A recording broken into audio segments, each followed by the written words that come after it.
Hi, this is Tom Fleming, and I've been working as a professional fantasy and comic book illustrator for the last 20 years. And today I'm going to be talking about how to combine different sources of photo reference into one dynamic figure.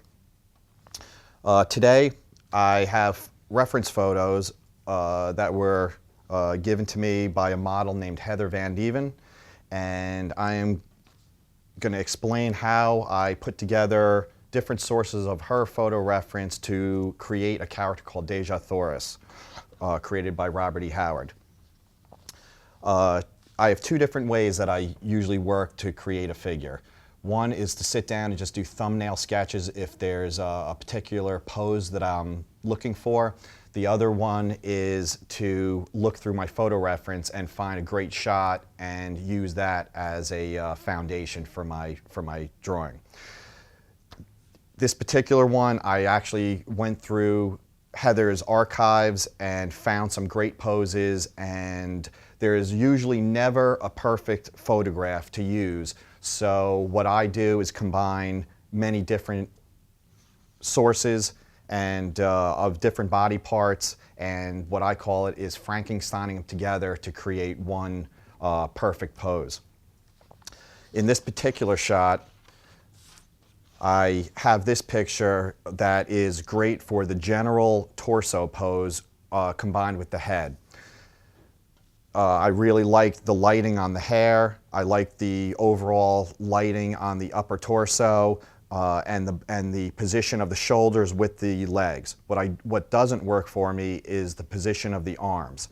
So what I do is I have two choices. I could look through a million different photos and try to find the perfect arms. Or for me, a lot of the times, it's a lot easier to just shoot my own photo reference of myself with the general lighting that works with the photo reference that I found from the model. And this way I can get an exact position of the arms that I want. And of course, I change the thickness and and elongate fingers and create a more feminine look when I'm working on a female model than the male arms that I have in the photograph. In this particular one, I actually held the sword that I was going to use, and I keep the lighting very basic, because what I'll do is I will look back at my photo reference, and from my experience with painting, I'll create the lighting that I need that creates the dynamic look for the painting.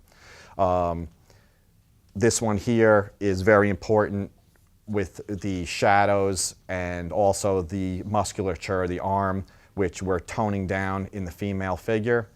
And obviously in this photograph, her whole torso is covered up by her bathing suit. That doesn't work well for when you're working in a realistic style. You want to have as much detail. It's always better to have more detail and narrow it down than to have less detail. So what I did was I found another photo that shows a lot of beautiful detail in her torso. There's the shadows on the ribs, the shadows on the abdominal muscles, the side lighting, and the lighting on the legs in this photograph is much more dynamic on the legs of this one.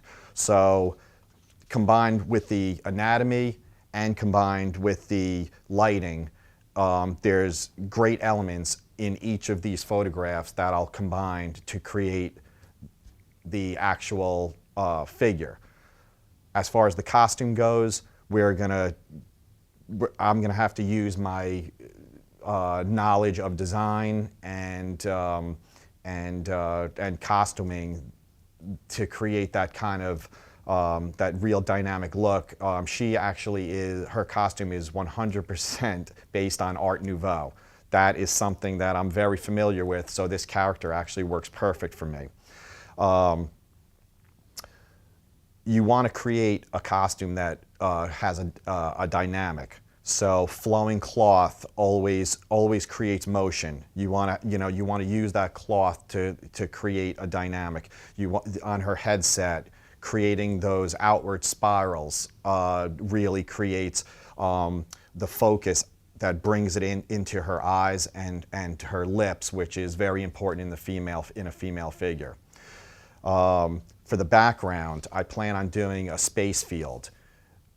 Doing just a black space field with twinkling stars isn't always the most interesting or dynamic background.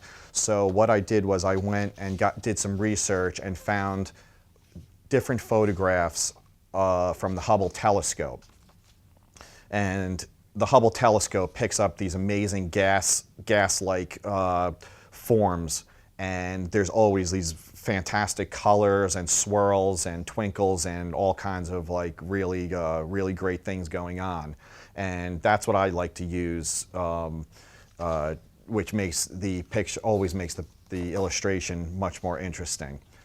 Because the character takes place, the storyline always takes place on Mars, I went out and found a nice reference of a red planet.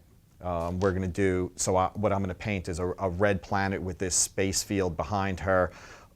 Great lighting based on the photographs, along with anatomy and a dynamic costume. And hopefully the results will be, you know, a combination of pinup, sci-fi, fantasy, and with a little touch of comic book. If you want to see more of my artwork, check out www.flemart.com and look for more of my tutorial videos.